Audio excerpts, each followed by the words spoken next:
अगर आप किसी झूठ को 100 बार बोलोगे तो वो झूठ भी सच हो जाता है। और मैंने इसे प्रैक्टिकल लाइफ में भी देखा है, मतलब लोगों की लाइफ में भी देखा है। एक बार मैंने एक मूवी देखी थी। पहले ऐसी मूवियां आती थी जब हम छोटे थे, बड़े घर की बहू, छोटे घर की बहू, है ना। तो इस टाइप की सास और बहू से रिलेटेड मूवीज आती थी। एक मूवी मैंने कोई सी देखी थी, मेरे ध्यान में नहीं आ रहा है। उसमें क्या हुआ कि जो एक लड़की की शादी हुई, मतलब घर में बहू आई, तो जो सास थी ना, वो सास क्या करने लग गई, नाटक करने लग गई।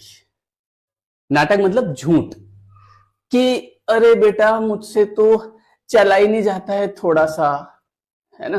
जैसे कि सारा काम बहू को करना पड़े, तो इसलिए वो क्या करती थी, मेरे से तो उठा ही नहीं जाता है। और जैसे ही कोई घर आता था ऐसे मेहमान या कोई भी, तो उनके सामने बार बार सेम चीज दोहराती थी, मैं तो अब चल ही नहीं सकती, अब क्या करें, उम्र हो गई बहुत ज्यादा।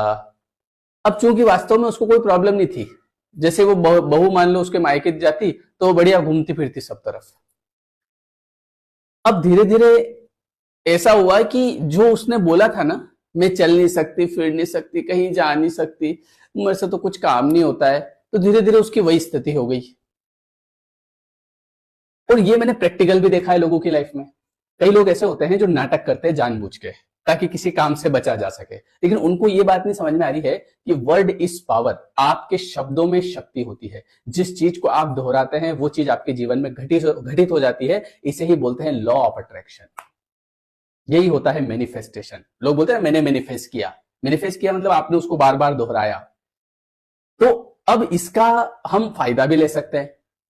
अब भाई हम तो फायदे की बात करते हैं, तो इसका फायदा कैसे ले सकते हैं। तो पहले तो आपको ये चीज समझ में आ गई ना, ऐसा कुछ मत करना जो आपने, क्योंकि ये चीज मेरे साथ भी घटित हो गई। कुछ लोगों को तो 100 बार बोलना पड़ता है, मुझे तो 100 बार भी नहीं बोलना पड़ता है, 5 बार में ही हो जाता है। कुछ कुछ चीजें तो एक बार में ही हो गई। तो इसलिए मैंने बिल्कुल सोच समझ के, मतलब मैं मुंह से क्या निकाल रहा हूं, शब्द क्या है मेरे, उनको मैं बहुत सोच समझ के। कई बार हम गुस्से गुस्से में कुछ भी बोल देते हैं, मैं जा रहा हूं घर छोड़ के, आऊंगा ही नहीं कभी, पता चला कि वास्तव में आया ही नहीं। समझ रहे हो आप। मतलब ऐसा नहीं कि उसका इंटेंशन था नहीं आऊंगा, गुस्से गुस्से में। इसीलिए कई बार आपने देखा होगा कि जब हम छोटे थे, तो अगर हम कुछ गलत बोल देते थे तो मम्मी सटाक से एक रेपटा लगाती थी, आज तो बोला, आज के बाद बोलना मत। क्यों, बोलने से हो जाता है। हाँ, बोलने से हो जाता है, बिकॉज वर्ड इज पावर। शब्दों में शक्ति होती है।